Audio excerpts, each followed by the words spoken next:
Sauce. Hey, you like Pez? It looks like that. Here's Heaney from the boundary line. He's an expert at these. From the boundary line! Hello and welcome to Behind the Boundary podcast. I'm your host Pez. I'm here with Sauce and we are here at 6:40 and 54 seconds, an hour and 10 minutes to the game, so nothing new to us really. No, nothing new at all, Pez. It's becoming more of a trend and it's not something that I am enjoying because, Pez, I am stressing a little bit about this. I'm not able to get into my regular Friday night routine in terms of sitting in front of the couch, getting some dinner ready. And, you sit in front of your couch, do you? I sit in front of my TV. Yeah, I do sit in front of my couch. I sit on the beanbag in front of the couch, in front of my TV, smartass. So ready to go?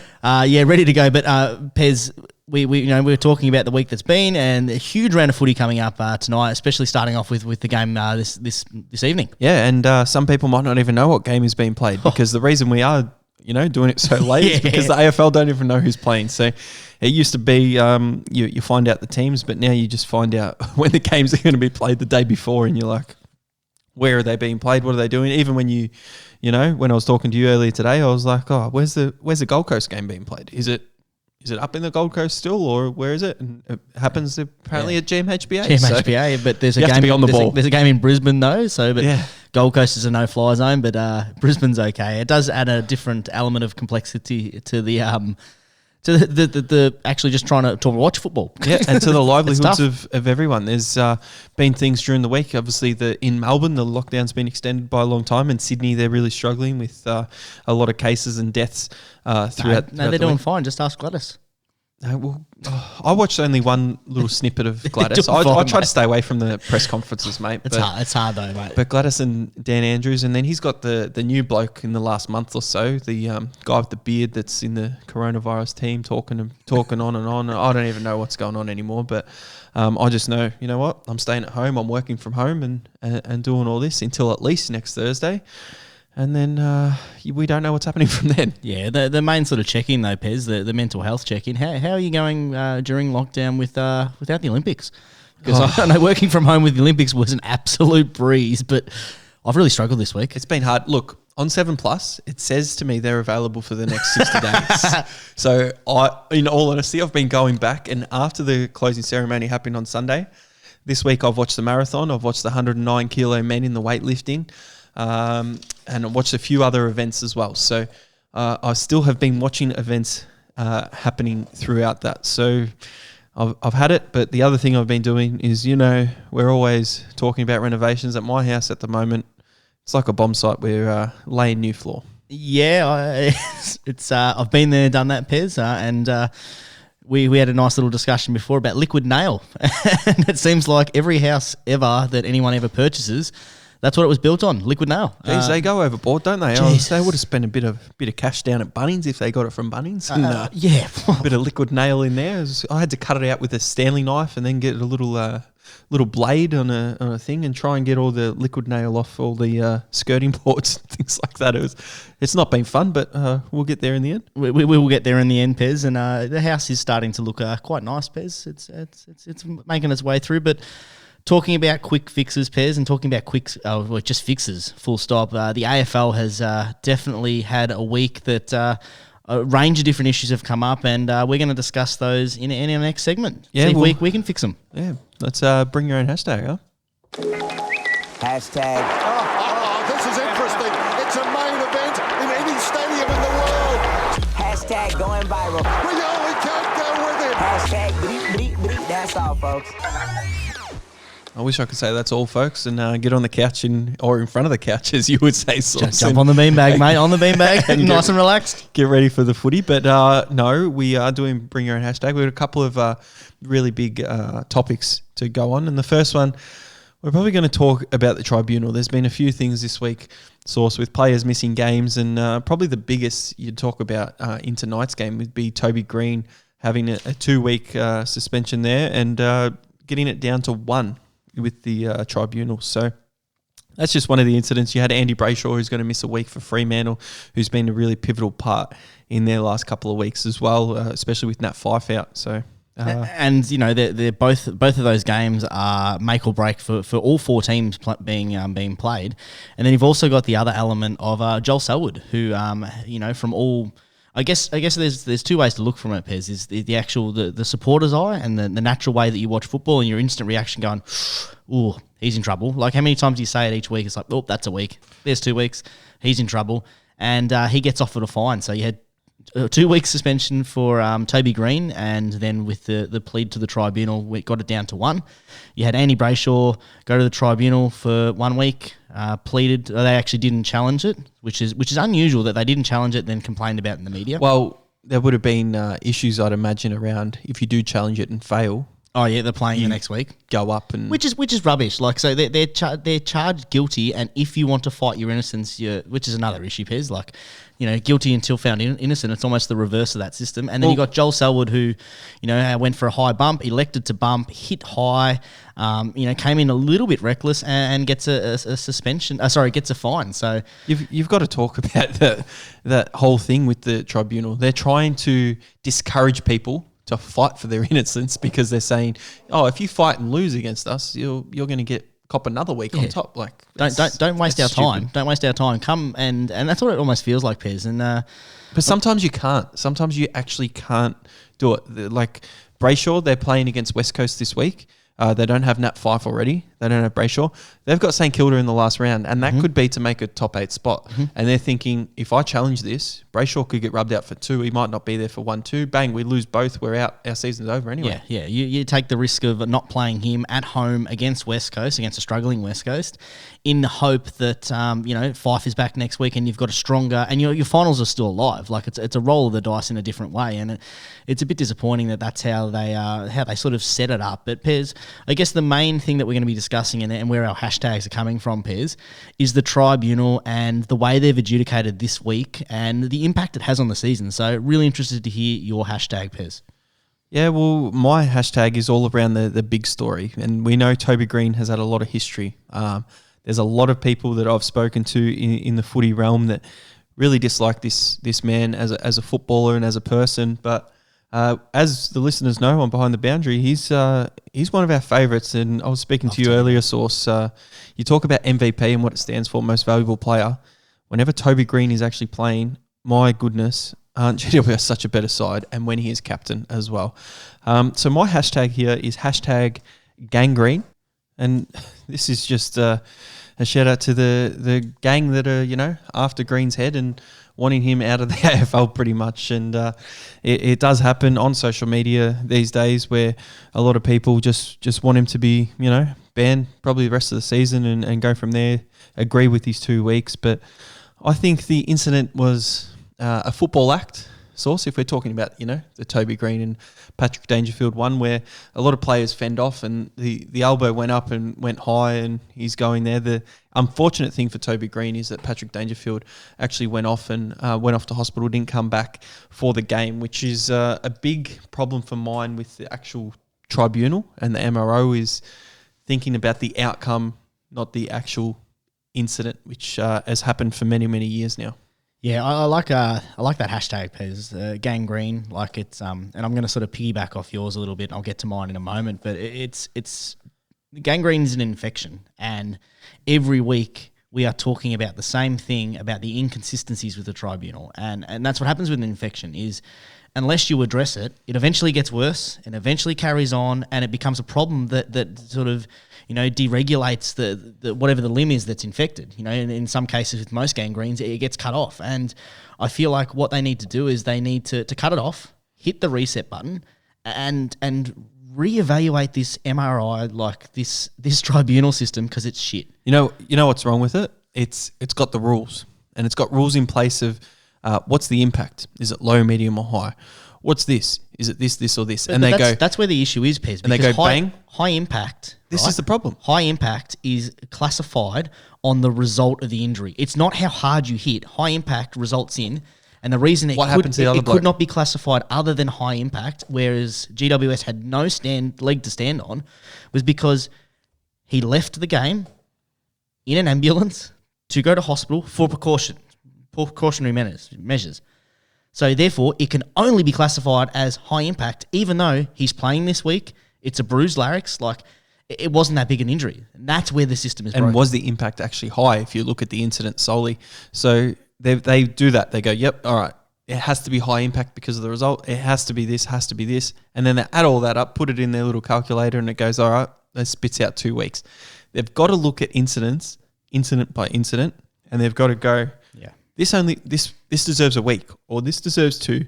This is bad. This is 4 weeker. Like the formula, not working. The formula is broken, and that's where like my hashtag is from a golfing standpoint is where's the green? Because the AFL and the tribunal are hitting golf balls, and they have no idea where the green is because they are constantly moving the green.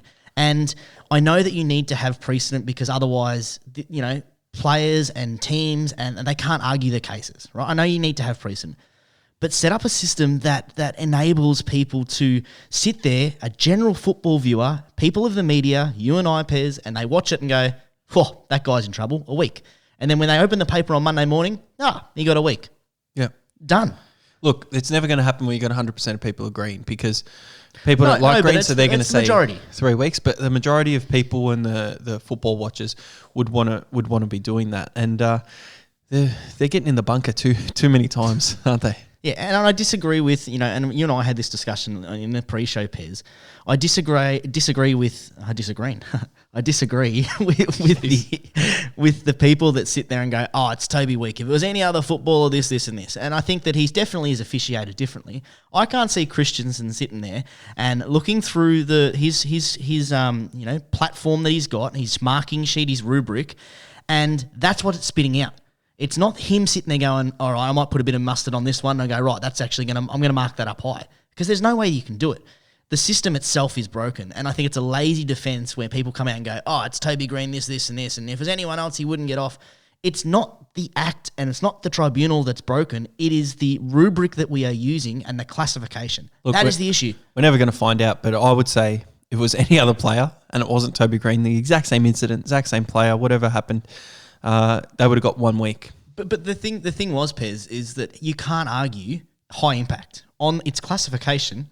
High impact, you could argue reckless, which he wasn't charged for, right? And that's where other ones have gotten off. You look at the Bailey Fritsch one early in the year, he wasn't charged with high impact, he was charged with reckless. Now, reckless impact means that he had a choice to raise the elbow, and he came to the contest with the elbow raised. But in that one, he got off because the Will Powell was pushed. So therefore, it wasn't as reckless because the force coming in wasn't as bad. You look back to the Patrick Dangerfield one on Nick Voston in the grand final. He hit the ball first, and then he has followed through with the elbow. Now, he could have probably put the elbow down in that time, but they're saying, well, it's reckless because, boom, hit the football. And he's just left his arm there instead of this one here. They're saying that he's come to the contest with the elbow raised, which he did in terms of a fend off. Right, and there's no arguing that, and it's the classifications that's shit because there's no way that should have got a week. No way, let alone 2 on the beginning. Well, it got 2, and this is the problem because they've fought it down to 1. Yeah, my understanding. So it means he misses the big game. Richmond GWS, huge. GWS 38 points on the ladder. Richmond 36. Both teams need to win to keep their season alive. And he's a game changer. And you put Toby Green in that side, GWS are probably favourites there and probably going on with their performance last week against Geelong. The other side, you've got Patrick Dangerfield there. He seems to be involved in a lot of tribunal incidents, depending if he's the one giving it or, in this case, receiving it. Quite strange. But that's why we like these players. That's why we're constantly speaking about Dangerfield, Selwood, Buddy Franklin. We're talking about, Long from your club. You're talking about Toby Green is because he's probably not in the same category as all of those but every players. time he goes up to a tribunal, he gets weeks, right? It's because of the intensity and the way they approach the football. Okay, they're not sitting on the outside. They're not these outside players like Tom Mitchell. Tom Mitchell's not getting rubbed out ever because he doesn't go in with that same intensity. And I think that's the difference is that if we are going to start, use precedents and classify players, compare the same players. Compare the pair. Yeah, Allianz, one of the major sponsors. Major sponsors are behind the boundary. No longer VB. It's Allianz. Hey, Allianz Insurance. Make sure you get. Hey, if you reach out, we could definitely give you. We're just giving you a free one. Yeah, if you're a listener and you're reaching out to us to get a discount from Allianz, we've got no allegiance with them. But if you're Allianz and you want to sponsor the show, we can help you out, make a claim. We can damage your car or something. But get around it. Get around it. We've had the hailstorms in the past, and you know what? You know what represents hail? Hail. What you can do it with? Golf ball and a sock. Oh, here we go go. over the car and claim the insurance off. Sounds like you're talking from experience there, Pez. We might need to move on. No. But we can move on. We've given our hashtags, and the tribunal. No one's ever going to agree with it. Let's be honest. And different fans are going to have different views, and it's always going to be a talking point, which is disappointing. Like pre-show, it said, "All right, BYO hashtag. We got tribunal as a topic," and like, oh, here we go again. We've got it again. They never seem to get it right in a lot of fans' eyes, and I don't know any fan that actually says, "Oh, they're doing a really good job." But I think that's the aim for the AFL, and I'm just going to last point before we move on, Pez. I think that's the aim for the AFL, where a general reasonable footy fan, when their club's not involved, can look at an incident and go, everyone does it when they watch footy. Oh, that's a weak, or that's a bit stiff, and you might have a little general debate. But the consensus across all the media and most people you talk to, reasonable AFL fans that don't hate Toby Green, think that he should have either got off or at least had a minimum 1 week and then taken down, obviously gets a fine. You know what I don't understand is Geelong supporters, okay? We go, Patrick Dangerfield was the one that got hit with the Toby Green raised arm. And the Geelong supporters saying, oh, it's a dog's act against our player, so it needs 2 weeks or 3 weeks. It really doesn't actually affect Geelong that much because they're not playing against them next week. No. It doesn't matter if he's rubbed out or not. You might meet them in the finals and it might have a bearing on that, but that's, a very small percentage. It affected us during the game, but we'd already lost it by then. We were playing horrible. They'd worked this out, and that wasn't the issue. But, yeah, I agree, Pez. I don't know why people feel like that. And it's not like Toby Green, he's been crucified because he got punished wrong the first time. That's all it is. He got, because they had insignificant evidence the very first time he got put up in the tribunal with the eye gouging incident where they couldn't find anything, and that's why they hate him. And then he went and did the same thing the next week, dumbass. And he paid his price. He's done the karate kick against the Bulldogs player, and the Bulldogs. I still don't even think that him. was that bad an incident. Look, we have to move on, and you know what? Moving in a different direction for Behind the Boundary Source. Usually we're up and about and joking around, but the next topic is absolutely no joke, and it's all about racism. It is. It's a really it's been a big week for racism, which in the way that the world is going in 2021, Pez, and AFL's been around for hundreds of years. It's not on. It's a real shit point that we're even talking about it. To be honest, it's unbelievable that it is still such an issue, and I don't even know how to really move on with this topic, Pez. Yeah, it's interesting, and you know what? We've probably got the wrong segment for it. So I'm just going to say in this point, there's going to be no hashtag here because no hashtag is going to fix anything, and things are happening because of how, I don't know, people are bringing up their children, and things are ingrained in the culture. You've got a player who's near the end of his career coming out and, saying a racist slur against another player that's playing on the field. He's not even playing there, but and then comes out and apologises with that player sitting there. So, I don't know, organised through the AFL, the Adelaide Crows, all of that. It's a lose-lose situation, not just for Tex Walker. It's a lose-lose situation for everybody, especially the Aboriginal and Torres Strait Islander people and their communities, because it's hurt, it's history, it's everyone's gone through it. And we heard Eddie Betts during the week come out and say he's sick of fighting. He's sick of doing this. He can't do it anymore. And to put this conversation in a little bit of context source, what we might do is we might play a little bit of a snippet of what Eddie Betts actually said on air on AFL 360. And nothing's going to change. So it's up to you guys to make change. People sitting at couches, start those conversations in home. Start it with your friends, your families. Call out racism when you see it, because there's no room for racism in Australia. and we as Aboriginal people and Torres Strait Islander people are sick of fighting. We're sick of fighting because it just keeps happening and I'm tired, guys. I honestly am. I said to a lot of the Indigenous boys that it's getting to me. It really is, and I'll keep fighting no matter what, no matter how emotional I get, no matter how drained I am. I'll fight. I'll fight for my people. I'll fight for the next generation of young Aboriginal kids that coming into play AFL footy to make this a safe place for us to come and enjoy the game that we love. Yeah, and it's not just to enjoy the game that we love in footy. It's actually everyday life, because if you're an Indigenous Australian and you've been through school and high school, there can be racial slurs all the time that are happening. And sometimes some people may not even know that you're an Aboriginal person, and they say something about someone. You know what? One of the hardest things to do for anyone in the society at the moment is to call things out. Yeah. Because what are you going to do? Are you going to cause a confrontation? Are you going to get into a physical fight? People don't want that. You want to be able to call someone out and say, hey, mate, what are you doing? You're being a dickhead. You don't need to be saying this thing about someone. You may not like a person, but it doesn't mean you have to racially vilify them over anything. I don't even know how to put it in words, mate. Yeah, and I can't sit here and pretend to know how it feels to be racially vilified. Like, it's never have I ever been in that sort of situation, and I'm not even going to try and be naive and compare it to being teased about something, because the level of pain and hurt that Eddie Betts displayed there, and you can hear it in his voice. You can hear it in his voice. You can see it, and the amount of people that have come out in support of him, not only support, but just the attitude of enough is enough. And, in the Indigenous community are sick of it, and they're sick of the people that are being put in charge of the education. And this must really hurt for Eddie Betts and the rest of the Indigenous community, because he played along Taylor Walker for 14, 15 years as a mate, I would assume. He ran through the banner many times, and I can't see Eddie Betts being the person he is if he had acted that way in front of him, that he would have continued to be that football club. But that's the issue, Pez.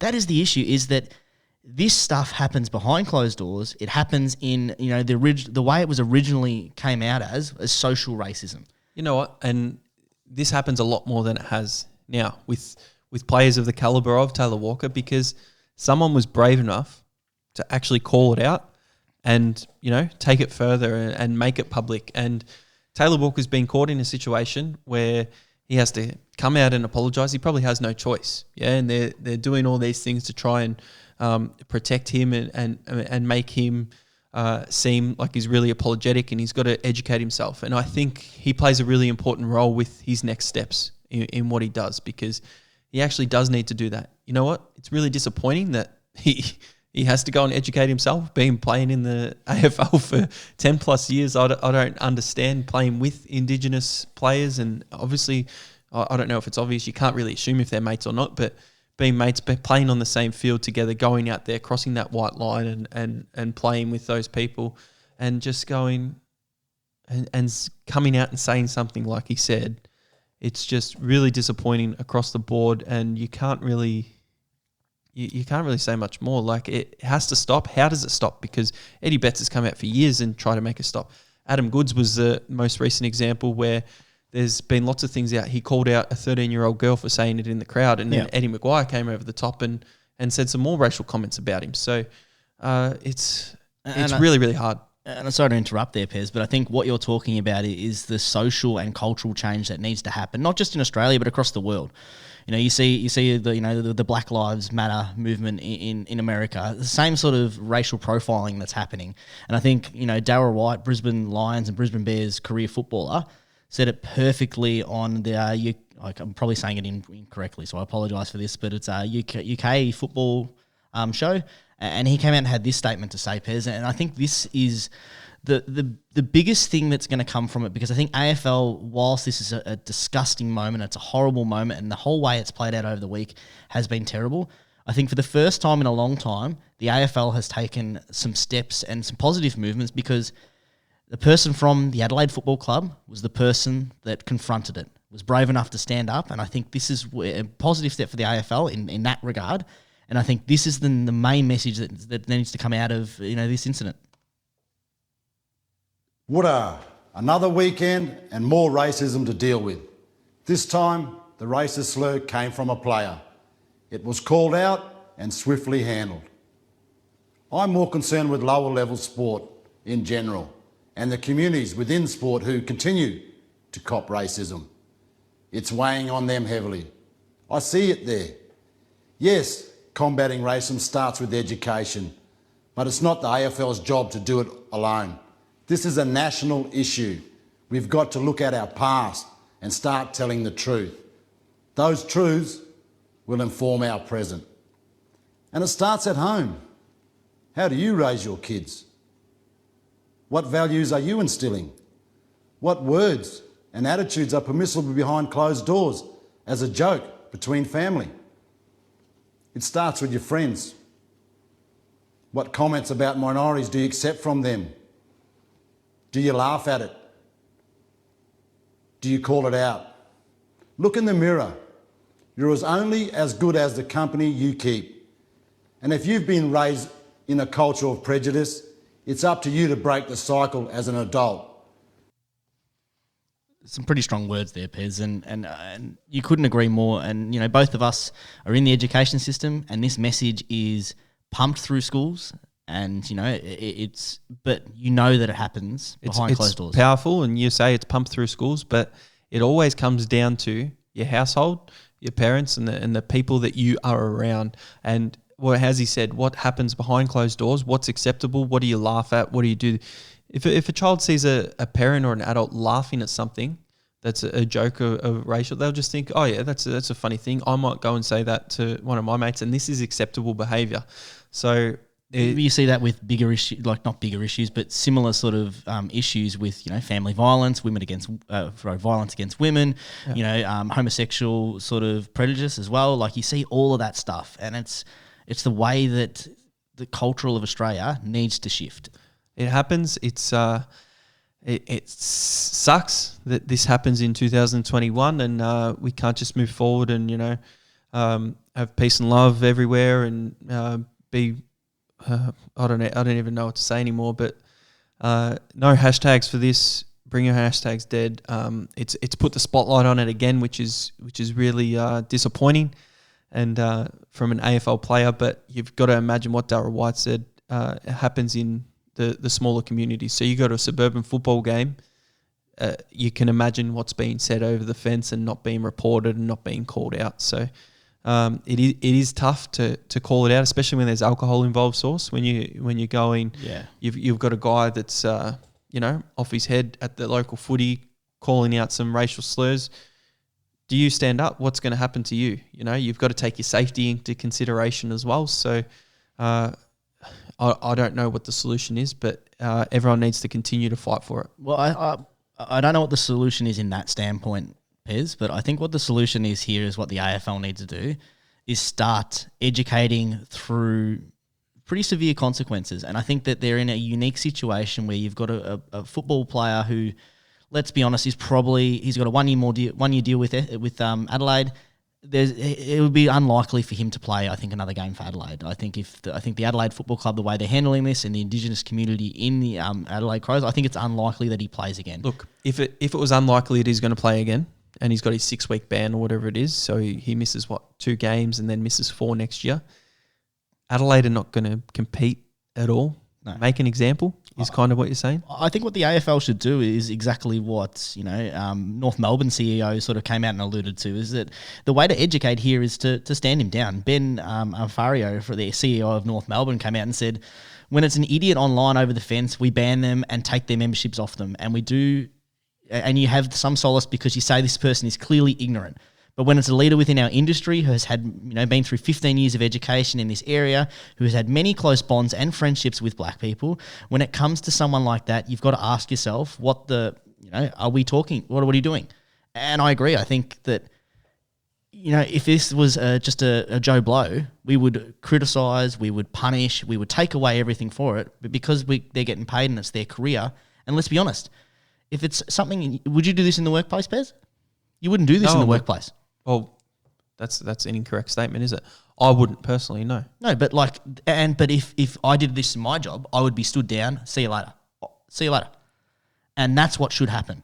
And that's what the AFL need to do. And I know we said no hashtags, Pez, but in terms of the message that I'm going away from this, the AFL need to stand down and make an example sooner rather than later. Otherwise, we're going to have a massive, massive crisis on our hands, because you could hear it in Darryl White's voice, you could hear it in Eddie Betts' voice, and if you spoke to any Indigenous footballer through the last week, or even Indigenous person, you can hear the pain. You can hear the hurt. Because Pickett was racially abused from the fence in WA on the weekend. Literally the next weekend. So it doesn't happen. It's in it's not just in footy culture. It's in everyday life culture, which is the most disappointing factor here.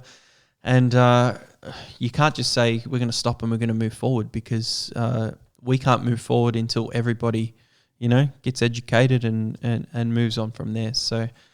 Really, really serious point in the podcast, and we're not always super serious, but we were here. So we're probably going to give this a pause and come back for the second part of the show. Soft review. It's no official review. How does it end? We don't know. They've kind of lost, but they've won as well. And here we go, Sauce. Our bet review, as we, always do every week, no matter what happens. And I do have to open up Twitter and see what the emojis are for this week, because that's been a big staple in the show in the last, I don't even know how long our media manager's been doing that. Yeah, that's because you're not very good at your job, Pez. That's why you don't know. But it's been working really well, I think. Before we get onto the bet review and the bet slip, Pez, and we get onto those emojis, let's just address the fact that we haven't actually spoken about the previous week's games, and we know that there were some big games, but the two issues that we spoke about, and the second issue mainly is a bigger issue, and we will address some of those things during this, but we thought it was important to address that as an isolated thing and really put the onus on that. And so usually we'd go in and talk about each game in detail, but not going to do that this week, and just going to highlight that really important topic of racism as we did, and speak about it, which is what all households should probably do, and get your children to understand what it is and move forward from there. I did suggest in the pre-show, Pez, that we just avoided going through the bet slip and we skipped that aspect of the show. But you weren't too in agreement for that. I don't know why. Your week wasn't just as bad as my week. We both had poor weeks. Like from we put ourselves to high standards. We had a poor week. We missed out, and at Behind the Boundary, I don't want to be like every other betting podcast or betting page source that hides their losses. Not just those though, Pez. Have you seen the sports bet ads now? Nathan Brown doesn't even put the odds up. He just puts up 4 different predictions and goes, "This is what I'm going with." Oh, if someone out there, please, the loyal listeners here, if someone has tracked Nathan Brown's little same game multis that he puts up on the ads that Sportsbet have paid a packet to get the ads on at the time slots they're on do. enough too. Can you please give us his ROI or his win-loss record, whatever it might be, because I don't think many of them actually come out and win. No, not many at all, Pez. Speaking of not many that win, let's get into this debacle of a bet slip review, Pez. All right, let's start off with the first game of the week. It was the Geelong GWS, and it was a round of upsets, it looked like at the start, Pez, with GWS really taking control of Geelong and really out-coaching for the first time in a long time. We saw Leon Cameron really dismantle Geelong in terms of the way that they went forward. Geelong has been a staple of defence and been one of the number one defence rated teams for the last couple of years, but their style of play and that short chip into the 75-metre mark and then going over the back and over the top really, really made Geelong come undone. Yeah, and wasn't I loving it at the end of this night? I had no bet on Geelong. They weren't in my multi, nothing at all. And I was thinking, how good's this round going to be? I've missed out on what a lot of punters would have been on in the Geelong line, or even the Geelong 1-39, because they thought GWS might give them a push. GWS gave them a real push. Geelong in their multi first quarter, I was down $75. Thank you. Because of course I had 50 on 3-leg same game multi. Tommy Stewart to get 20, and he looked like he wasn't going to get involved. He did end up getting about 21, so he got there. Cam Guthrie held under 30 and a half. He got 26, I think it was, and Geelong 25 plus. Whew. No, I don't like that. Don't be thinking about this. What did he actually get? Like, I need you to be prepared. Cam Guthrie, he got 26. don't piss fart around it and 26. just sound like you're guessing there. But yeah, you're 75 down, as you said, after the first game. Yeah, so I had 50 on that, and then I also had Geelong first leg of the multi, and there is nothing worse, every punter will know, than the very first leg, just going and then watching green ticks arrive after. Which is terrible. Giving that up of what happened next. The next game, we moved on to Carlton and Gold Coast, which Carlton, they beat St Kilda the week before, kept their season alive, apparently. I put my, inverted, I don't know, air marks, whatever. That's really good for an audio podcast, Pez. Yeah, it's great, isn't it? And they come out and they lose to the Gold Coast Suns, Carlton. The line was about minus 24.5, and they just didn't look in any sort of, form to actually compete with the Gold Coast Suns. It looked a terrible game, Pez, and this is the perfect Jekyll and Hyde from both teams, because you don't know who's turning up for Carlton every week. You don't know who's turning up for Gold Coast every week. And this was just a shit game. And the Gold Coast probably should have won this by a lot more, but that's one of the reasons that I steered clear from this one, Pez, because I just didn't know who was going to turn up, and neither teams turned up, but Gold Coast somehow struggled across against Carlton and probably ended David Career's time at Carlton. Even though over the last... David Teague's time. David Teague's time, even though, Pez, over the last 20 years, he's got the best winning percentage over the last 20 years at Carlton. Look, and they've done this before, and it's been brought up this week that Brett Ratton got the big review and got pushed out the door for Mick Malthouse. He came in and didn't do anything with them. So David Teague's pleading with them and begging with them. Has the announcement actually been made that they've sacked him yet? No, not yet. Not yet. So they've done their review, they've made their decision, and he's just sitting there going, all right, I'm coaching this week, and then going from there, which is horrible feeling to be in. But I had a bonus bet on this game, Source. I had Jack Lukosius to get 20, he only got 16. Noah Anderson to get 15 disposals, got it really, really easily. And he's pretty good value if he's in the 15 plus disposal market still moving forward, even though I lost this bet. That was my green tick there. Sam Walsh for 25, he went off injured and ended with 23 disposals. And Harry McKay to be one of the first 3 goal scorers. No, that was fun to watch though, Pez. I didn't mind watching that with that in mind. You know who I was tossing up between? I was tossing up between him and Charlie Curnow, who kicked the second. But it was not a bad little kick either. It was not bad. But Gold Coast kicked the first goal, obviously. Charlie Curnow the second, and then I'm sitting there going, this bet's probably done anyway. And the disposals didn't happen, so it's probably a good thing. So. That cheeky, Red Cross. Speaking of disposals, this was a game of that I was very closely following because I had a 3-leg same game multi. Aaron Hall to get 25, Jaden Short to get 25 as well. They both did that, Pez. Easy, mate. But this was a game of two halves because in the first half, it looked like North Melbourne were going to go out absolute outright winners, probably win by 30 or 40.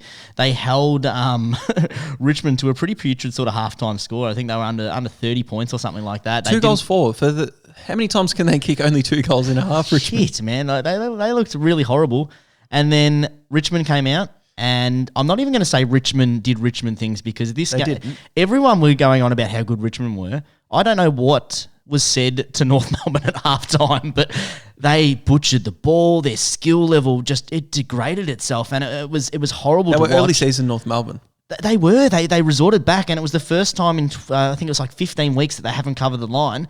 And that was where my alternative line, and I did tell you, Pez, I was a bit worried at the 15.5 line that the North Melbourne were going to cover. So I doubled it. I went up to 32.5, and the winning margin, Pez, what was it? Was it 33? 33, the bastards. So I'm sitting there and just praying, and I'm watching it with my old man who's a North supporter who was already frustrated. And then when they lost it, he was actually cheering for me because he didn't know, he just couldn't watch it anymore. How was he at halftime? Was he pretty happy with his club? He was, but he was really concerned with how poor Richmond were playing. Okay, yeah. And as he said, he's like, we hit everything in that first half. Yeah. hit every target. They were in control of the pill. They had a couple of bounces that just popped up into Zerha or a couple of the other blokes' hands, and it was really, really unfortunate the way it unravelled in that second half. Yep, very unfortunate. So for I North escaped with a fans, bonus bet. But well, you got a bonus bet. I used a bonus bet in this one, Source, and very interesting as well. If you've got the graphic up there, Source, and you have a look at it, staked 50 in the bonus, have a look at the estimated returns on there, and everyone can see this on Twitter at Behind the Bound. It says estimated returns $105, and I'm thinking that's not true. Maybe that can't be true because you got to take the $50 bonus stake out of it and only get 55. So, we'll speak about that at the end here. But Jaden Short got his 20. Shea Bolton got his 15. Richmond ended up winning, and I put this to bed before that. And then over 129.5, Richmond versus Melbourne. Pick your own line there. So a big tick. I got the $105. Okay, I got it in my account, and then by the time I did the bet slip and the update on the Tuesday, they actually took $50 out of my account for the readjustment. That's fair. Which is usual and what would have happened. You should have done what every single punter does on those pages, and I just withdrew everything, and now I'm sitting there in minus $500. It's like, well, the money's not yours. Yeah, well, but if you've got thousands of dollars in there, you withdraw everything. Oh yeah, you quit gambling. You quit sports bet or tab or whatever. You go set up an alternative account, Pez. But I need Tab's account because I'm banned from sports bet and points bet and all those different companies. But it was only $55 return, even though it says $105 there, and I actually got paid out the $105 Source. So that was really interesting there. And I noticed on your bet slip the gallant 55 is there. So that's you got to be truthful. Spoiler alert! That's all you won for the round. but hey, you know what I could have done? You could have done the I could have just said $105. Yeah, it cool. says it right little, there. There's little a beauty. tick and there's another 50. I'm honest. Holding accountable, Pez. I love it. The next one, there is nothing to be held here accountability-wise because Adelaide versus Port Adelaide was, again, almost going for another upset. Adelaide led almost majority of this game, and then Port Adelaide overran them in the last final, probably 2 or 3 minutes. A controversial sort of ending to the game. There was a couple of free kicks that were paid that were given guaranteed goals to Port Adelaide. But what did you have in this one, Pez? I didn't have anything and you did. And I might as well have had nothing, Pez. because I've got a bone to pick with you on this one, Source, because you made an error here. Even though you didn't get a bonus and wouldn't have got a bonus, you made a pretty big error in punting here. Why did I make a Well, let's go through your 4 legs. You've got Port Adelaide to win 40-59. Yep. You've also got Port Adelaide minus 37.5. Yep. You've got Carl Amon to get 20 or plus disposals, and you've got Charlie Dixon for 2 goals. You've put your real money on it in Sportsbet. They've got the special at the moment, Source. So 3 legs. So 3 legs. Charlie Dixon only kicked 1. So if Charlie Dixon had kicked 2 goals, Source, Carl Amon did get his 20, and you had those other 2 legs, you wouldn't have got a bonus. But if you took out the line of minus 37.5, odds don't change. Bang, you would have got a bonus there if Charlie Dixon kicked 2. I'm pretty sure the odds did change, and that's what made it over 550. That's why I was including it. I think I spoke about it last week, Pez. It was an error in punting in terms of doing the 3 or 4 legs.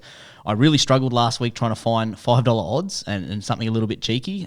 Look, I guess we'll never know, but I don't see... I'm telling you, mate, you can't attack me and not hear the rebuttal.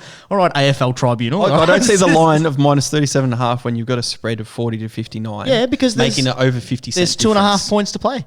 That's 50 cents right there. Nah. I'll check it. That's 2.5 points to play, mate. It's ridiculous. It is 2.5 points to play. No, because if you got 40-59, if they win by 40-59, they definitely get minus 37.5. Yeah, bang. But if you get... So I've got 2.5 points to play, and the you got 2.5 points to play to get your bonus, or you take that out, and you... But it wouldn't have got me over $5. That's why I did it. It 100% would have.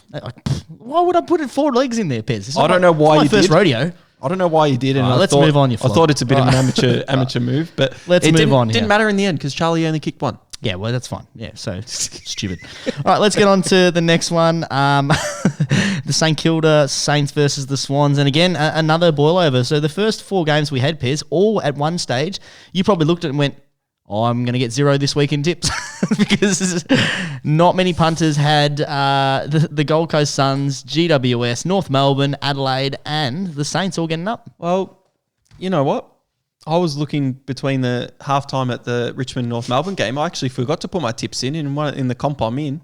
I get the away team. So I hate that rule. I had GWS, I had Gold Coast, and I had North Melbourne. So I was. If you forget to put your tips in, you should get all the losers -1. You should get penalised, you dog. I hate that rule so much. Hey. I've actually lost a game Hold on. on that stuff. Hey Siri, set an alarm for 15 minutes to put my tips in. All right, that 15 minutes, we better get going though, Pez. All right, let's look into the Saints versus the Swans. The Saints did a number on the Swans. They really bought that attacking brand of football that we saw. And Pez, big question everyone's asking, they win it at selection. Yeah. Yeah, well, now this is where I've got it wrong here. Paddy Ryder's out of the side, but the big thing isn't the Paddy Ryder, Rowan Marshall situation. The big thing is if Paddy Ryder or Rowan Marshall are out and Paul Hunter's in, we don't win. Now, Paul Hunter was out. Is he in this week? He's not in this week. Shit. So we've actually got a shot. We've actually got a shot, which is strange. But I was really confident. Well, I wasn't as confident. I only had the 25 on at source. Under 168.5 points. Jake Lloyd to get 20 plus disposals. And St Kilda, the minus 15.5 there. Not St Kilda, mate. Sydney not minus Kilda. 15. That should have been St Kilda. That would have covered. That would have been a good bet. It would have been a great bet. Would have been a great bet. But no, St Kilda were very impressive on the night. Too bad they couldn't do it against Carlton the other week and guarantee them a final spot. Yeah, say goodbye to finals unless they beat Geelong tomorrow afternoon. All right, I had a 3-league same-game multi. Luke Parker got his 25. Lloyd got his 25. They're basically penciled in every single week for me as guaranteed. And then Sydney, unfortunate, were losers, as we just spoke about. That gave me a bonus bet, and it was the max 52 pairs. That would have been very helpful during the week. Would have been real helpful. Would have been real helpful. You just bang the Sydney head-to-head. That's all you needed, and didn't bring it. They, in contention for top 4 if results went their way if they had won that game, but they're probably going to play a home final at 5 or 6 on the ladder here. The next game was Hawthorne versus Collingwood. I just had a bonus on Sportsbet from the week before. I thought Collingwood would come out and win this game because Hawthorne, not being in Tasmania, I thought the move to the MCG would have been in Collingwood's favour. Taylor Adams to get 25, he did. But Collingwood head-to-head for me didn't happen. So your bet, you went the Hawks. I went the opposite way, and that was really good for me. A bonus bet, staked the 25 on it. Pairs returns, I think it was like, $21 something. It doesn't actually say on that one. No, that's why I had to message you during the week and be like, I should have done what you did and just lied about it. I should have done a it returned $1,462. It was a great bet. It was a sports bet error. I've cancelled my account. Actually, that's what happened, Piers. I won $400 and I'm up. No, so it was a small little profit for me from that. And the only bet that got up for me for the round. So yeah, excellent. On to the next one, Piers. Next one. This one. What a boil over. The Bulldogs versus the Bombers. I had the Bulldogs 20 plus. Did not happen. The Bombers actually, no good. Merritt 30 disposals, McRae 30 disposals. Both of them got up, and they were paying some really good odds, and I was really confident in those legs. And then the Bulldogs, I was going to go 25 plus, but I went, you know what? I'll go down a little bit to 20 plus, and it still didn't work for me. And ended up with a bonus bet from my $25 bet. And Pez, I remember sitting there with you last week looking at that and looking at mine. I had Jack McRae 30, Bontempelli 25, Bulldogs 25.5 line, and basically counting our cash because that was penciled in for both of us to win. Well, 340 odds for you, 350 odds for me, and we were ready laughing to go to the bank, and it didn't happen. Yeah, just like the trend of tonight has been a bonus bet for me. The Bulldogs couldn't get it done, and Essendon basically have solidified a final spot. They have got a really easy run home, and Pez, I hate to say it, but I think they're going to make finals. I think they're going to sneak into 8th, which actually I don't believe is going to be a justice for their club in moving forward. And I know you're looking up Facebook or Twitter or pulling up Finster or something, but I think they actually might make finals. Look, they got Gold Coast and then they got Collingwood at the MCG to get into the finals. And pretty easy run. All my eggs are in Gold Coast's basket. Come on, Gold Coast, this week. Get them done. Get around it. But the good thing is Essendon fans will probably listen to us. You dickheads had them in the bottom 4 or whatever. Hey, that's the only one we've missed, though. If Essendon do make the finals, it just gives that little bit of suspense and tension. If you're making a movie, perfect for the 5,762 days that they haven't won a final. It means a lot more when you don't win a final and you're actually in finals. Like it actually hurts a lot more. And if they play Sydney, who might finish 5th, and it's usually a close game, but Sydney win by 124 points, wouldn't that just be some great content? Geez, it'd be some good gravy on it, Pez. You could add some mayo to that one. All right, get on to the next one. Fremantle were hoping to keep their finals hopes alive, and while still alive this week, they didn't put up a great performance against the Brisbane Lions. The line went down to minus 11.5 before the game. I don't know why I jumped on. Why I didn't jump on it in the pod source, but that was nearly. What do you call free money? You don't get free money all the time in AFL, but money for VBs, that's what you call it. Yeah, and Dill is not really happy with you. You haven't been saying that lately. I just did a whole week of crosses. Like I haven't. But you haven't been saying money for BBs. I haven't found any guarantee This week, okay. we needed money from BBs for you, All and right. you need to choose one because Dill's All bored out there this week. He's like, oh, I'm sorry, Dill. You're on this. I hope you weren't using that money to pay for your rent. I'm sorry. Get your act together. He's not using it to bet. He's focused on you. He's focused on getting you to go from there. But we both had no bet in that game. The next game was West Coast Melbourne, the Thunder interrupted game, and I didn't have a bet source and fell asleep 3/4 time. Woke up to a message from you saying, what the hell happened with the Thunder? And I was like, what happened here? Yeah, Melbourne up by 30-something points with 15 minutes to go. Lightning strikes 2 meters away, 2 kilometres away from the ground. AFL mandated game stops. The game is basically done. Melbourne had to wait another 10 minutes of non-play before they were awarded the points. They come out, West Coast pile on 4 or 5 goals, and Melbourne limp home to win by 9 points. Stop talking about it. I lose my bet, minus 14.5. Bullshit. Just bullshit. Just call the game off. No one wanted to go out there. All it's going to do is promote injury. West Coast were never winning that game. But you had them in your multi, so you got a tick for that. So that's good. Yeah. And then and we've already spoken about my multi. I have a bonus for that as well. Another trend for a bonus. But do you? Oh, yes. Well, you know what? I had a bonus as well because I had Richmond, I had the Bulldogs, and I had Brisbane. So I feel really hard done by that the Bulldogs threw that one to Essendon and didn't kick 21 goals in a row on them like they did a couple of years back. I'm not happy with that. But all right, let's get into what we did as a total, Pez. For round 21, I staked $225. Oh, it's a big stake. And the only thing I returned was my bonus bet. So the only thing I didn't spend money on, I returned. $28.50. So $28.50 I returned, an ROI of minus 87.33%. Thank God it's not sitting at 100%. Total staked for the year is $3,650 and returned at $3,820.54. An ROI for the season of 4.67%. Pez, mate, we'll get to the emojis in a minute because I've got a bone to pick with you with these emojis. It's a jump around from me and you, isn't it? You were bragging about being back in the lead last week, but we'll go through mine. I staked $100 because I had a shitload of bonus bets and I returned the $55 as we spoke about. ROI of minus 45 for the round, but you look at the year, staked $4,080, returned $4,334.05 with an ROI of 6.22%. So went down in the percentage, but somehow came out on top against you. Yeah, it wouldn't have been hard when I get a donut, Pez. And the little poo emoji and the fish. Am I up Schitt's Creek with no paddle? You're struggling with $225 steak sauce, only returned 28.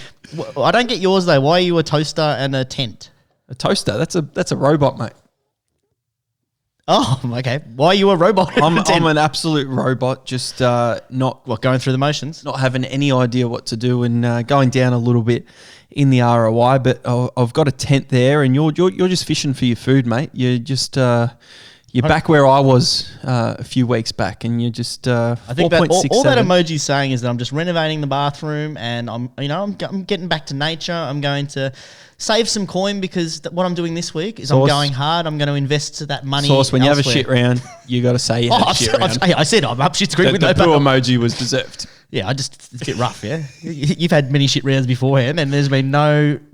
There's been donuts. Oh, so I got one tip right, and last week you got a donut. Where was your shit emoji? Where was your shit-filled donut? Well, how did I go down bloody 12% in my ROI for the season? No, you did. All right, let's get into the bet slip. The fact that the size of the bets was relatively small. Now bets with an opportunity about 50 metres out. I was with a mate, and we were getting sort of ready to leave, and he said, I think I'm going to whack 10 on Maxi. Do you want some as well? And I said, Oh yes, yes,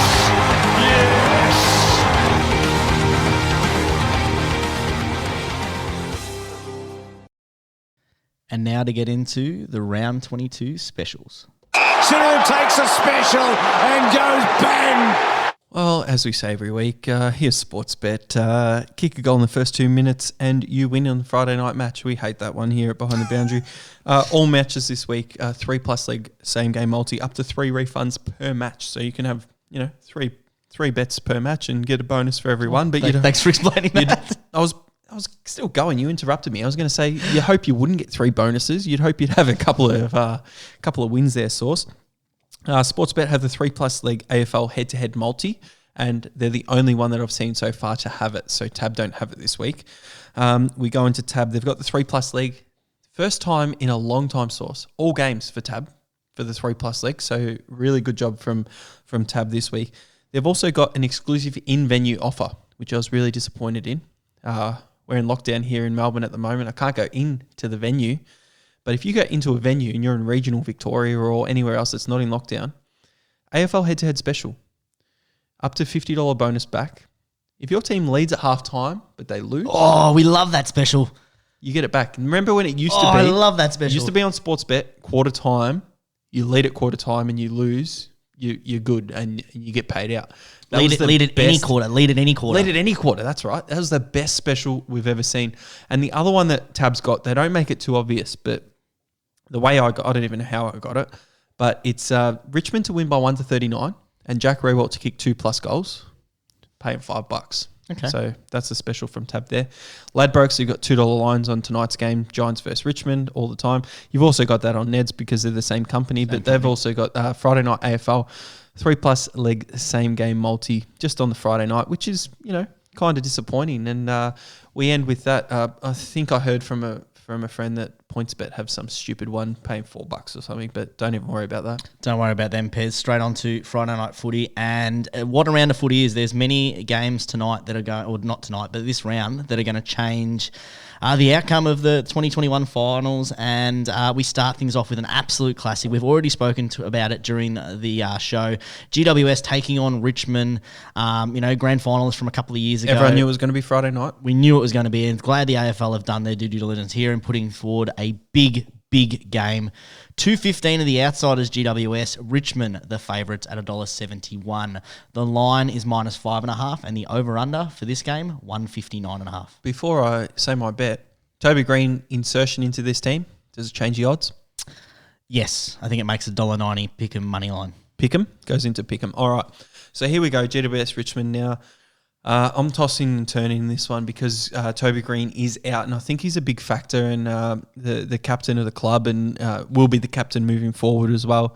Richmond, we know, without Dustin Martin and things like that, and they played a really poor half against North Melbourne last week. But in saying that, I can't not take this offer from Tab for $5. So cheeky. I've even cheated and used it as my cheeky sauce. Nothing cheating it's about that. $5. I've put the 25 on it. It's Richmond 1-39 and Riewoldt to kick 2+ goals, because I think if Richmond win, Riewoldt has to kick at least 2 goals. Do you know what you should have done, Pez? You should have chucked in -5.5 and got 550. That would have made it a better bet. I'm glad you can make a joke about it now, mate. Yeah. He's happy with that I like that one, Pez. You know what I liked about it? That you didn't see it coming. I did not see that one coming because I thought you'd never wanted to speak about that moment again. No. Well, I'm going to speak about my bet, Pez. I've gone the other direction. I think that GWS a real shot here. I've gone with one of my 4 bonuses for the week. GWS 1-39 and Josh Kelly to get 20. That gives me odds of $3, and if I get the win, potential winnings of $50. And you lose one leg, nothing. Nothing, but that's fine because I've only got 2 legs in there anyway. So, but it'll be a really interesting game. This one, it's going to shape finals, and I think both teams get in there have the potential to do some damage. It's a shame that we don't get the best footballers on the field for this one.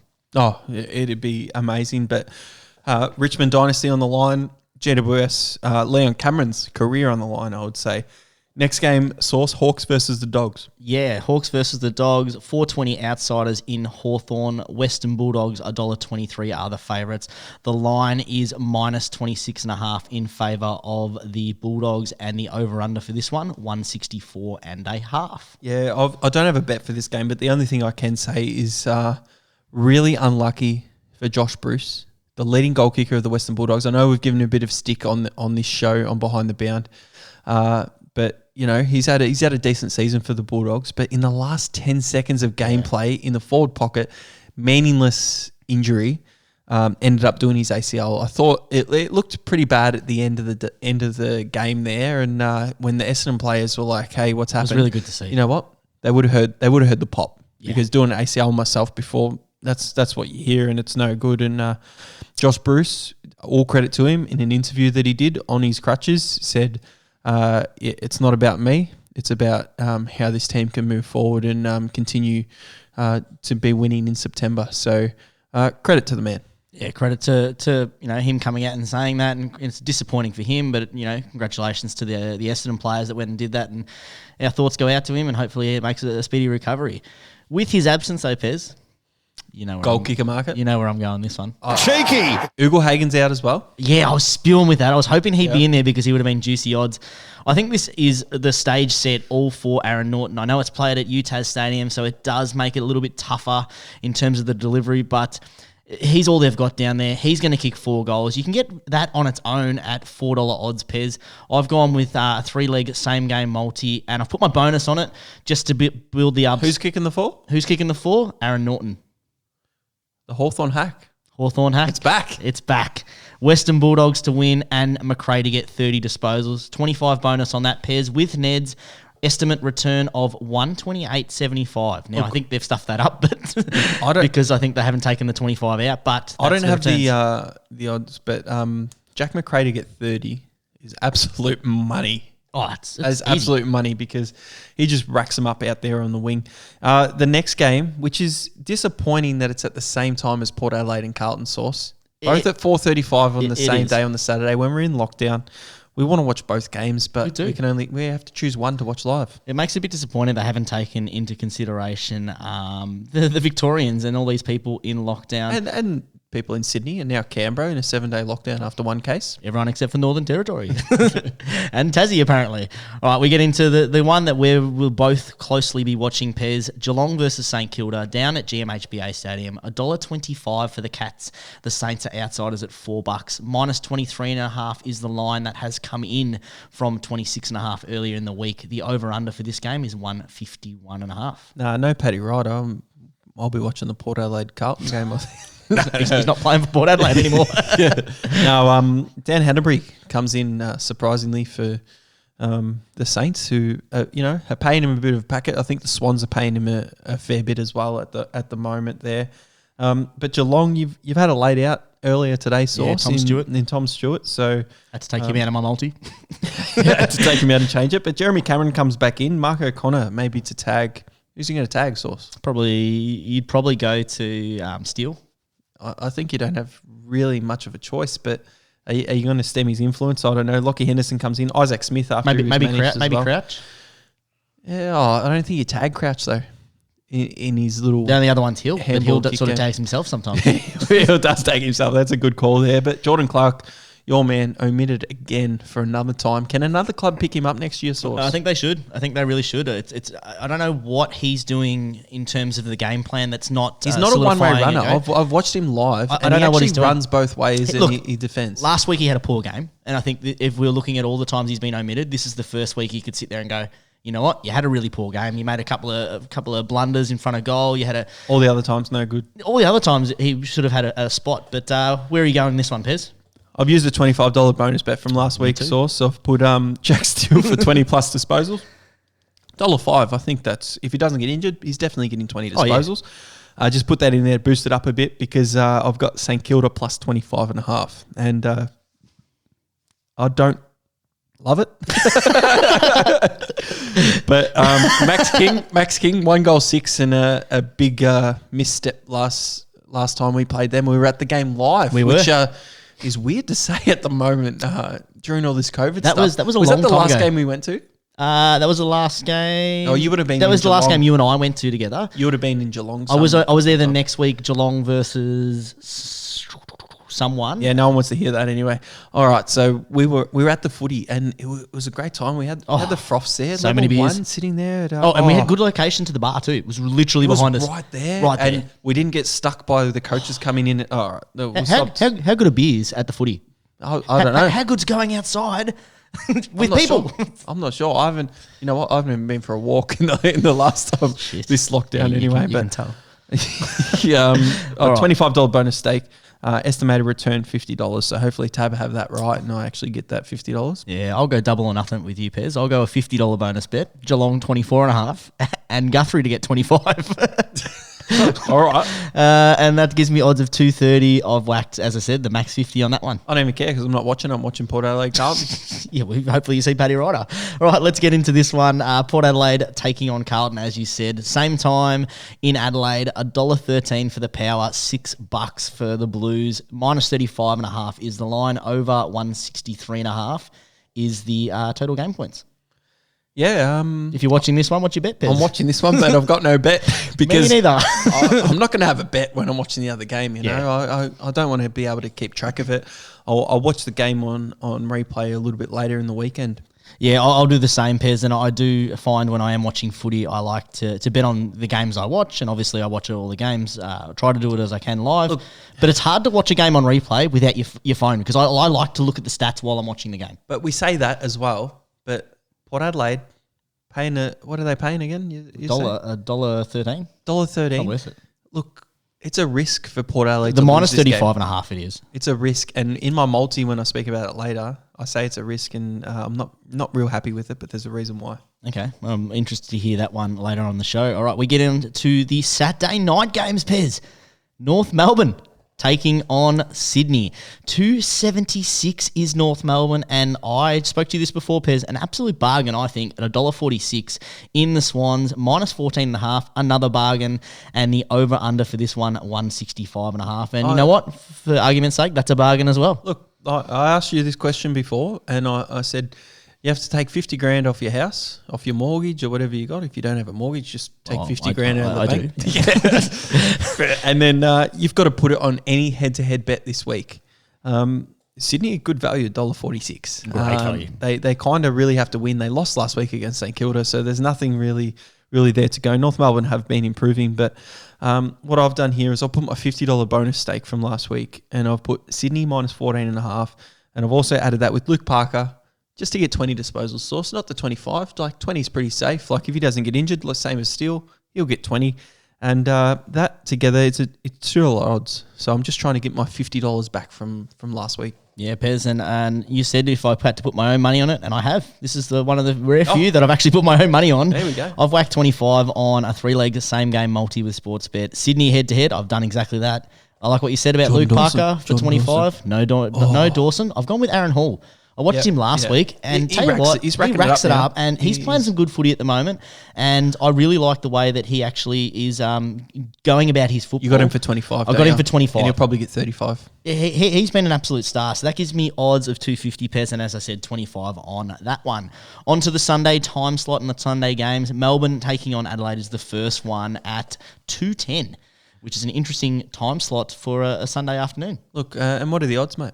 $1.07 for Melbourne and $9.20 for the Crows. Minus 43.5 is the line. The over-under is 155.5. This was one of the games Melbourne dropped to the Crows earlier in the year. So I would say pretty confidently that Melbourne are going to, fix up a few things and get the chocolates here. But $1.07, you can't touch that, and there's not much in the disposals or odds for me, Source. Maybe you, but no bet for me. The only way that you would look at this game, honestly, is if you're looking at including this in a multi as the third leg to try and get over the $2 mark. If you've put one of the outsiders in there, and you just need that to sort of solidify that $2 odds with most betting agencies.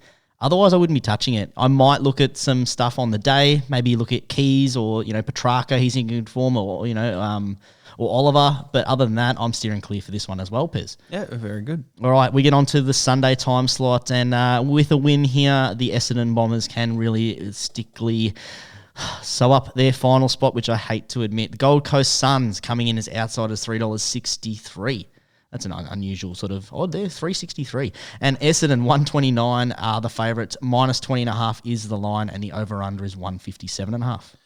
Yeah, this one, this was the game I asked you, is it played in the Gold Coast or is it here? What's happening? And apparently it's played at, GMHBA? It is GMHBA. Which is not great for the bet that I put down, but we'll see how we go. We've got Brandon Ellis goes out of the Gold Coast Suns side. Heppel and McGrath actually come back in for Essendon, which strengthens them up a bit, but they are managing McDonald, Tip and Woody. And I think if Gold Coast want to play one more game for the rest of the season, this is a game they've got to play. They can ruin Essendon's finals hopes. And I've put them plus 21.5, $25.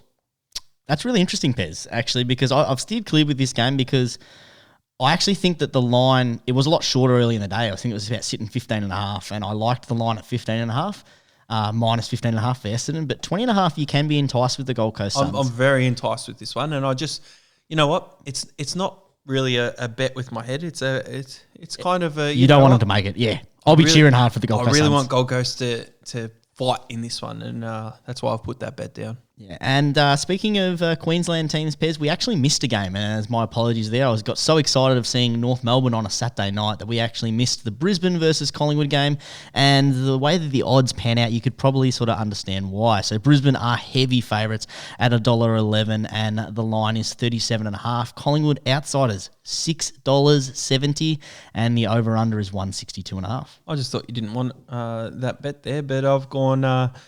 3-leg same game multi. Daniel McStay with the absence of Hipwood to kick 2+ goals is at $2 odds by himself. Brisbane, pick your own line, minus 9.5, and over 136.5, pick your own total.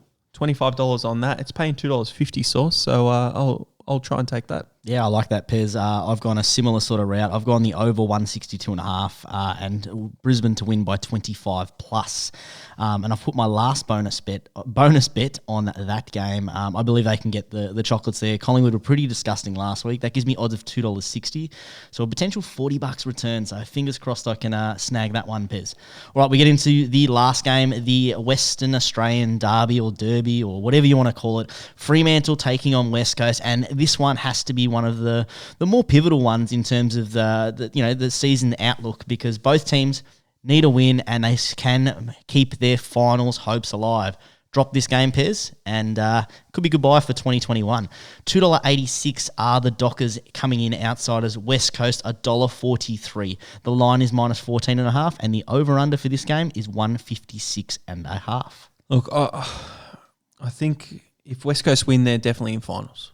Okay, because they get 11 wins, but Fremantle sitting there at 12th at the moment. There's 4 teams on 36 and GWS on 38. They play tonight, GWS Richmond, but I don't know what to do yet. I may know what to do a little bit later, so no bet for me at the minute.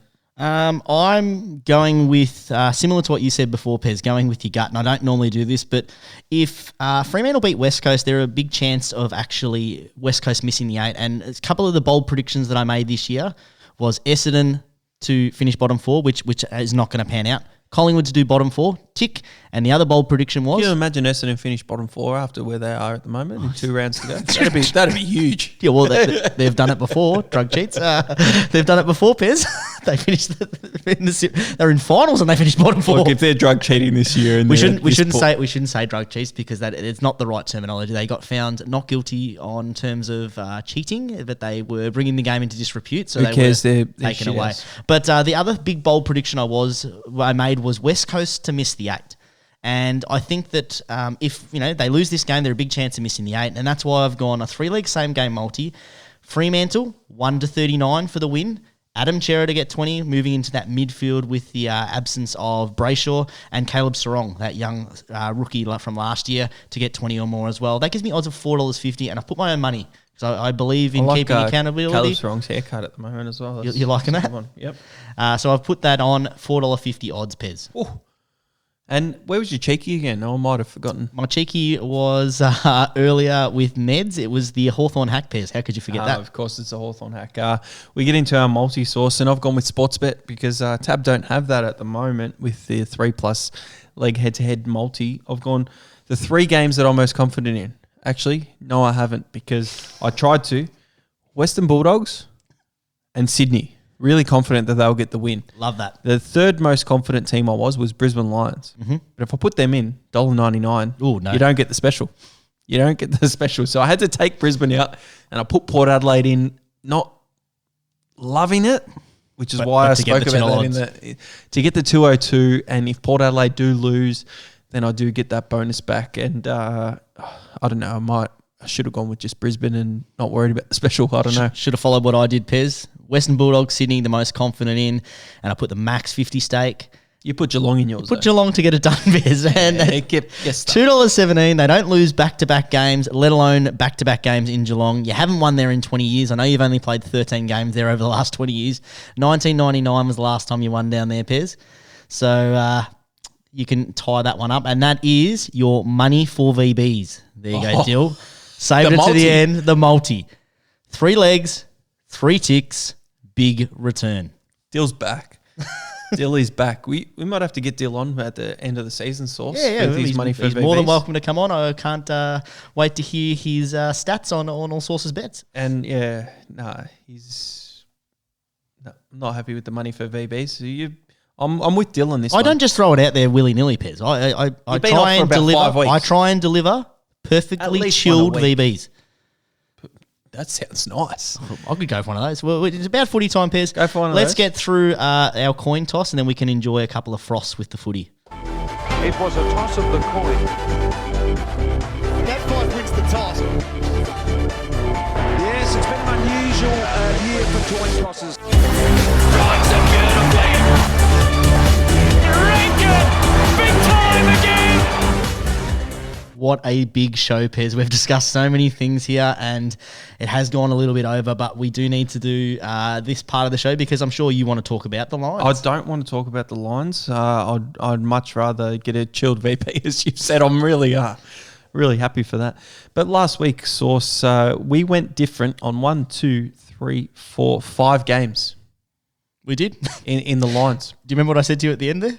Yeah, you said I'd be 10 up. You're gone. You're going to be 10 up. You are not because... Nope. Why did the round of upsets happen that round? First one was GWS versus Geelong. I got that line. Next one was Richmond versus North. I got that line, luckily. Next one was Adelaide versus Port. Adelaide should have probably won that game. I got that one as well. Next one was Collingwood Hawthorne. You got that, which is really good. So 3-1. And then the last one was West Coast Melbourne, and I got the West Coast one with the Lightning and the Thunder. So 4-1 on the difference. We go to the round. I got 5. You got 2. I move up to 86. You're on 87. So you're still in the lead, Source. You're not in the lead in the betting stage, which is the most important thing. But the coin toss, you've got the lead by 1. Well, I just wanted to make it a little bit more competitive, Pez, because it's been too easy. It's been too easy. I've been up for 6 or 7 weeks. You wanted to make it competitive. Just want to make it competitive, and that's why I dropped the money down. That's why I dropped the money as well. I'm going to make it credible, Pez. I can't just. I can't just just bullshit a bullshitter. You're bullshitting right now. Yep. All right, let's get into the lines. The GWS Richmond one, which starts very shortly. The line is +5.5. Is it +5.5? +5.5 with the Giants. I'll go the Giants. Well, I'm all over the Giants. That's odd, Pez, because you tipped Richmond, actually. Yeah, I know, but I knew you were going to go the Giants, so I don't want to lose out on that. Well, let's see if you follow trend for the rest of them, because your trend last week was to go opposite. Well, you're leading, so you have to go first. All right, Hawthorne versus the Doggies. The line is -26.5. I'm going the Doggies. Oh, yeah, I'll go the Dogs. I can't believe in... No, I'll go the Dogs. All right, Geelong, St Kilda, -23.5. All right, we'll go the Saints. I'll go the Cats. Port Adelaide at Carlton, -35.5. Do you want me to go first for that one? Yeah, you go first. I'm going the Blues. I was going to go the Blues, but I'll go Port then, just to get one more up. Keep it interesting. All right, Brisbane, Collingwood, -37.5. I'm going the Lions. Yeah, I'll go to Brisbane. North Sydney, -14.5. We both think that's a bargain, so we're both going Sydney. Both Sydney. Melbourne versus Adelaide, -43.5. Adelaide. I'm going Adelaide too. That's a huge line. Minus 20.5 in favour of the Dons versus Gold Coast. I'm going to go to Essendon. Yeah, Well, you've tipped season online. I'm going Gold Coast. I bet on it. You bet on it. So. All right, and Fremantle versus West Coast plus 14.5. I am definitely taking the Dockers there. The Dockers. I'm going the West Coast Eagles. All right, we've got a few different there, Pez, and that could really indicate the rest of the season. It could. There's only 2 rounds left. There is only 2 rounds left. Where can people find our bet slip and follow along on Go Twitter? at Behind the Bound on Twitter. Get around it and get around all the banter. Now, we had a serious part of the show earlier, so, take that really seriously. But for the most part, we are, having a lot of fun and joking around and things like that. But racism talk was not fun and it's not allowed. And if you hear it, call it out. On Pez. Peace out. Yeah, stand up for what is right, and let's try and change this sort of culture that we have in Australia and across the world. I'm still Sauce. We'll catch up next time.